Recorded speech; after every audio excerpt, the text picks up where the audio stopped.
వింజమూరు శ్రీ భూనీలా సమేత చెన్నకేశవ స్వామి వారి ఆలయంలో 9 రోజుల బ్రహ్మోత్సవ వేడుకలు అత్యంత వైభవంగా జరుగుతాయి. నిత్య పూజలే కాక విశేష పూజలతో, దీపాలంకరణలతో, కన్నులకింపైన అద్భుత రథోత్సవంతో ఈ ప్రాంతమంతా ఆధ్యాత్మిక వాతావరణాన్ని సంతరించుకుంటుంది. శనివారం నాడు ఆలయ శోభ భజనలు, కీర్తనలతో, భక్తురాండ్ర పారాయణలతో, కోలాటాది ఆధ్యాత్మిక సాంస్కృతిక అంశాలతో తేజరిల్లుతుంటుంది. పిల్లలకు పాండురంగ భజనలు నేర్పించడం, కోలాటాది నృత్య శిక్షణనివ్వడం కావిస్తూ ఉత్సవాల రోజుల్లో ఆ ప్రదర్శనలతో భజన సమితులు విరాజిల్లుతున్నాయి.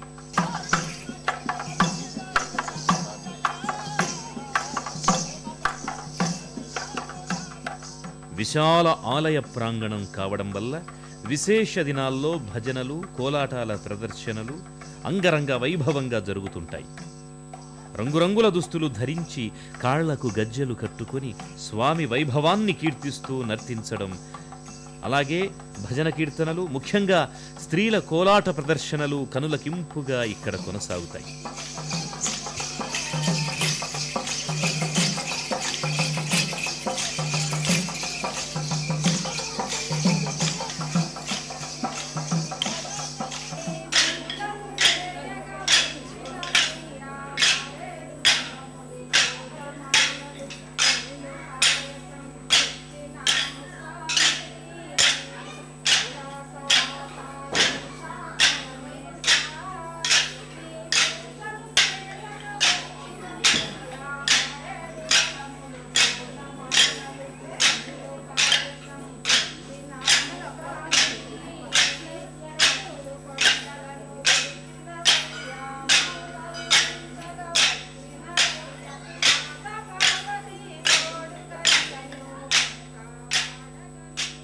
మంగళ వాయిద్యాలతో ఆలయ ప్రదక్షిణలు చేసుకుంటూ భక్తులు ఉత్సవ సంరంభాల్లో విశేషించి పాలు పంచుకుంటుంటారు.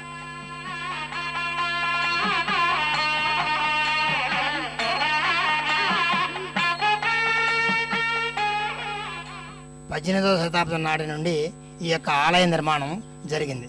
ఈ యొక్క ఆలయ నిర్మాణానికి గణపం ఓబులెడ్డి గారు ప్రధాన శంకుస్థాపన గావించి అఖిలాండకోటి బ్రహ్మాండ నాయకుండకు ఈ యొక్క శ్రీ భూనీలా లక్ష్మీ చెన్నకేశవ స్వామి వారిని నిర్మాణం జరిగింది.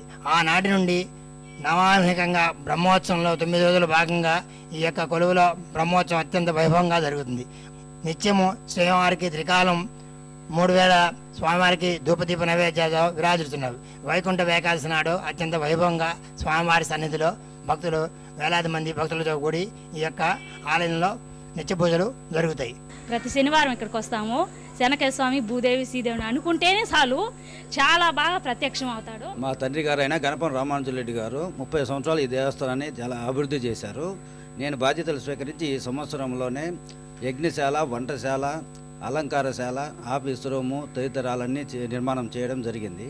పరోపకారము బుద్ధితో, భక్తి తత్పరతతో జీవించే వారి హృదయాలలో కేశవుడు సదా వర్ధిల్లుతుంటాడు. కేశవ కృపకు పాత్రులు కావాలంటే మనోమాలిన్యాల్ని తొలగించుకుని స్వామి ముందు త్రికరణ శుద్ధిగా మోకరిల్లాలి. ఆపద్బాంధవుని కృపాకటాక్ష వీక్షణాలు మనందరిపై ప్రసరించాలని కోరుకుంటూ మరో తీర్థయాత్రలో, మరో క్షేత్ర సందర్శనంతో మళ్ళీ కలుసుకుందాం. అంతవరకు సెలవు. నమస్కారం.